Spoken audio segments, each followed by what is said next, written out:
వచ్చి వైఎస్ఆర్ కాంగ్రెస్ పార్టీ ప్రభుత్వాన్ని విమర్శిస్తే మనకు మంచి జరుగుతుంది లేదా మా కూటమికి మంచి జరుగుతుంది అనుకుంటే వారి తాలూకు అమాయకత్వం. కేవలం చంద్రబాబు నాయుడు గారు ఇచ్చినటువంటి స్క్రిప్ట్ని ఆ రకంగా మాట్లాడితే వైఎస్ఆర్ కాంగ్రెస్ పార్టీకి నష్టం కలుగుతుంది, జగన్మోహన్ రెడ్డి గారికి ఇబ్బంది కలుగుతుంది అనేటువంటి అభిప్రాయం వాళ్ళకుంటే వారి అమాయకత్వం. ఎట్టి పరిస్థితుల్లో ఈరోజు మోదీ గారు చేసినటువంటి విమర్శలు కానీ లేదా చంద్రబాబు నాయుడు యథావిధిగా రోజు చేసినటువంటి విమర్శలు కానీ తీవ్రంగా ఖండిస్తూ జగన్మోహన్ రెడ్డి గారి పరిపాలన, ఆయన చేసినటువంటి సంక్షేమం, రాష్ట్రంలో జరిగినటువంటి అభివృద్ధి గతంలో ఎన్నడూ జరగలేదనేటువంటి విషయాన్ని గుర్తుపెట్టుకోవాలని చెప్పి సందర్భంగా కోరుతా ఉన్నాం. ఒక విషయానికి భారతీయ జనతా పార్టీ సమాధానం చెప్పాలి. ఇదే 5 ఏళ్ల క్రితం అప్పుడున్నటువంటి తెలుగుదేశం పార్టీ ప్రభుత్వం అప్పుడు ఎన్నికల ప్రచారానికి వచ్చినప్పుడు ఇదే మోదీ గారు చంద్రబాబు నాయుడుని పట్టుకొని పోలవరాన్ని ఏటీఎంలా వాడుకున్నాడు, అనేక రకాలుగా అవినీతి కార్యక్రమాలు చేశారు, అమరావతి ఒక పెద్ద స్కామ్ అని ఇన్ని రకాలుగా మాట్లాడినటువంటి నాయకత్వాలు ఈ రోజుకి వచ్చేసరికి చంద్రబాబు నాయుడు అభివృద్ధి చేస్తాడు, చంద్రబాబు నాయుడు గారిని లేదా కూటమిని గెలిపించండి అని చెప్పడం మొన్నటి వరకు బాబు మాత్రమే యూటర్న్ అనుకున్నాం. ఈరోజు మోదీ గారు కూడా యూటర్న్ తీసుకోవడం అనేటువంటిది చాలా విచిత్రంగా ఉంది. యూటర్న్ బాబు పక్కన యూటర్న్ మోదీ గారు ఈరోజు చంద్రబాబు నాయుడు గారి విషయంలో కానీ వారి కూటమి విషయంలో కానీ కేవలం ఎన్నికల అవసరాల కోసం, రాజకీయ అవసరాల కోసం, కేవలం అధికారం కోసం ఈ రకంగా మాట్లాడడం అనేటువంటిది సమంజసం కాదు. వాస్తవంగా వారు రాష్ట్రానికి సంబంధించి ముఖ్యంగా పోలవరం విషయంలో దాదాపు 22,000 కోట్ల రూపాయలకు సంబంధించి కేంద్ర కేబినెట్ ఆమోదం కోసం దాదాపు 4 కేబినెట్ల నుంచి ఎదురు చూస్తూ ఉన్నాం. ఎందుకు కేంద్ర కేబినెట్ ఆమోదం తెలపట్లేదు? ఎందుకు దానికి క్లియరెన్స్లు ఇవ్వట్లేదు? కేవలం ఎన్నికల అవసరాల కోసం చంద్రబాబు నాయుడు గారు చెప్పారని చెప్పి ఈరోజు అనేక సందర్భాల్లో జగన్మోహన్ రెడ్డి గారితో ఏదో చీకటి ఒప్పందం భారతీయ జనతా పార్టీకి ఉందని చెప్పి విమర్శలు చేసినటువంటి నాయకులు ఇప్పుడు చీకటి ఒప్పందాలు ఎవరితో ఉన్నాయో అనేటువంటిది బహిర్గతమైంది. కేవలం పొత్తులు, రాజకీయ అవసరాలు, ఎన్నికల్లో విజయం సాధించాలి, రాజకీయంగా రేపు లబ్ధి పొందాలి, రేపు అధికారంలోకి రావాలి అనేటువంటి దానికోసం ఈ రకమైనటువంటి విమర్శలు సమంజసం కాదనేటువంటి విషయాన్ని కూడా ఈ సందర్భంగా తెలియజేస్తా ఉన్నా. ప్రధానంగా నేను నిన్న కాక మొన్న మాట్లాడినప్పుడు కూడా వైఎస్ఆర్ కాంగ్రెస్ పార్టీ తరఫున ఉమ్మడి విశాఖపట్నం జిల్లాలో జరుగుతున్నటువంటి సభ ఈ ప్రాంత ప్రజల తాలూకా సెంటిమెంటు, రాష్ట్ర ప్రజల తాలూకా సెంటిమెంటు, విశాఖ ఉక్కు ఆంధ్రుల హక్కు అనేటువంటి నినాదంతో సాధించుకున్నటువంటి విశాఖపట్నం స్టీల్ ప్లాంట్ ప్రైవేటీకరణకి వ్యతిరేకంగా జరుగుతున్నటువంటి పోరాటం 1180 రోజులుగా జరుగుతున్నటువంటి పోరాటానికి కనీస గౌరవం ఇస్తారు. ఇప్పటికన్నా ఇక్కడ ఉన్నటువంటి ప్రజల తాలూకు సెంటిమెంట్ తెలుసుకొని తీసుకున్నటువంటి నిర్ణయాన్ని వెనక్కి తీసుకుంటాం, ప్రైవేటీకరణ చెయ్యం, ప్రైవేటైజేషన్ ఆలోచన మానుకుంటాం అనేటువంటి మాట చెప్తారని చెప్పి ఆశించాం. అవసరమైతే ఆ నిర్ణయం తీసుకుంటే అవసరమైతే గాజువాక సీటును కూడా వారికి త్యాగం చేద్దాం, వారికి ఇచ్చేద్దాం, వారి కూటమికి వదిలేద్దామని చెప్పి అవసరమైతే పోటీ నుంచి తప్పుకుందామని చెప్పి కూడా నేను ప్రకటన చేశాను. దాదాపు 72 గంటల సమయం ఇచ్చాం. వారు వచ్చి కనీసం స్టీల్ ప్లాంట్ పేరు కూడా ఎత్తల. పక్కన ఉన్నటువంటి చంద్రబాబు నాయుడు ఇప్పటికీ నేను పోరాటం చేస్తాను అని చెప్తున్నటువంటి ఈ తెలుగుదేశం పార్టీ నాయకులు ఇప్పటికీ కూడా కనీసం స్టేజ్ మీద ప్రధానమంత్రి గారిని ఈ నిర్ణయాన్ని వెనక్కి తీసుకోండి అని చెప్పి అడిగేటువంటి మాట కూడా మాట్లాడకపోవడం అనేటువంటిది చాలా శోచనీయం. వారి తాలూకా చిత్తశుద్ధి ఏంటో, వారి తాలూకా ఆలోచనలేంటో ఒక్కసారి గమనించమని చెప్పి రాష్ట్ర ప్రజలందరినీ కూడా కోరుతా ఉన్నాం. ఇక రైల్వే జోన్ విషయంలో కానీ, రాష్ట్రానికి సంబంధించినటువంటి నిధుల విషయంలో కానీ, అనేక ప్రాజెక్టుల విషయంలో కానీ ఏ విషయంలో కూడా సరైనటువంటి క్లారిటీ ఇవ్వకుండా కేవలం ఏదైతే విభజన హామీల్లో భాగంగా వచ్చినటువంటి కొన్ని 4-5 సంస్థల గురించి చెప్పేసి ఇవన్నీ మేము చేశామని చెప్పుకునేటువంటి పరిస్థితుల్లో వారు ఉన్నారు.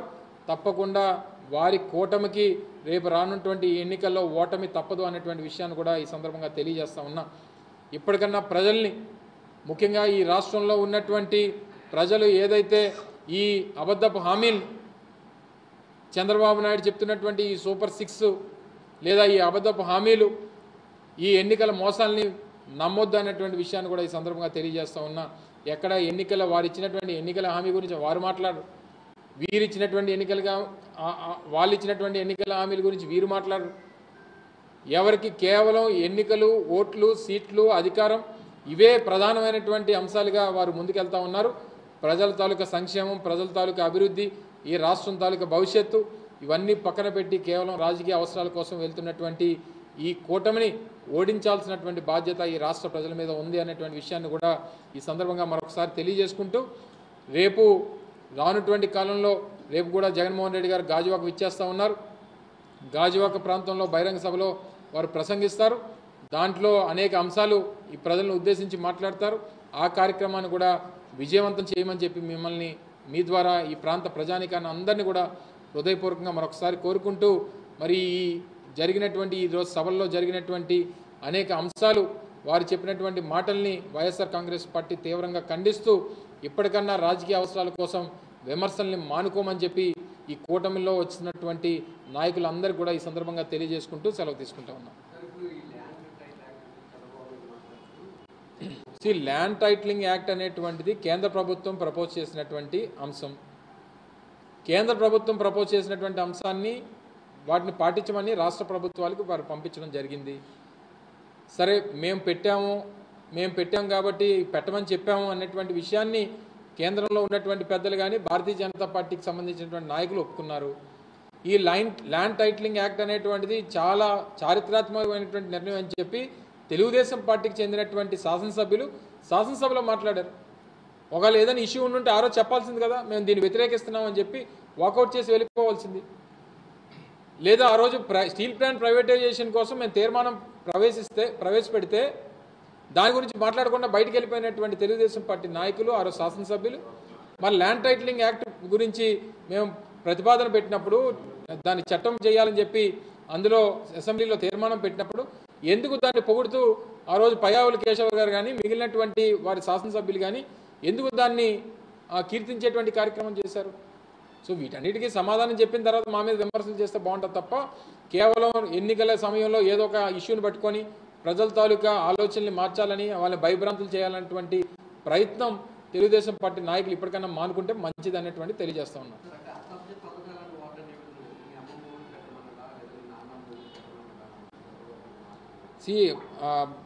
ఈ వ్యక్తి ఏంటంటే ఊరందరికీ నీతులు చెప్తాడు. చంద్రబాబు నాయుడు అనేటువంటి వ్యక్తి ప్రపంచం అందరికీ నీతులు చెప్తాడు. నాకంట ఎవరో పెద్ద ఏమంటారు ప్రవచనాలు చెప్పేటువంటి వ్యక్తి లేడని చెప్పి అనుకుంటాడు. కానీ ఆయన నోటి నుంచి వచ్చేటువంటి చెప్పేటివన్నీ శ్రీరంగ నీతులను, చేసేవన్నీ దొమ్మర పనులను. సో ఈ రకమైనటువంటి వ్యక్తి ఈ స్థాయిలో ఎంత ఫ్రస్ట్రేషన్కి వెళ్ళిపోయాడు అనేటువంటి దానికి నిదర్శనం ఈ మాటలన్నీ కూడా. రేపు మళ్ళీ రెండోసారి ఓటమి తప్పదు, ఇంకా నాకు రాజకీయ భవిష్యత్తు లేదు, నా కొడుక్కి రాజకీయ భవిష్యత్తు లేదు, నా పార్టీకి రాజకీయ భవిష్యత్తు లేదు అనుకునేటువంటి పరిస్థితుల్లో ఉన్నటువంటి నాయకుడి నుంచి వచ్చేటువంటి మాటలు ఇవన్నీ. ఈరోజు ఈ స్థాయికి దిగజారిపోయి నోటుకొచ్చినటువంటి మాటలు మాట్లాడుతూ ఉన్నారు. రేపు ఎవరు నీకు మొగుడవుతాడో, ఎవరు ఏమవుతాడో అనేటువంటిది రేపు ఎన్నికల్లో మీ అందరికీ కూడా తెలుస్తుంది అనేటువంటి విషయాన్ని తెలుగుదేశం పార్టీ నాయకులకి ఈ సందర్భంగా తెలియజేస్తా ఉన్నాం.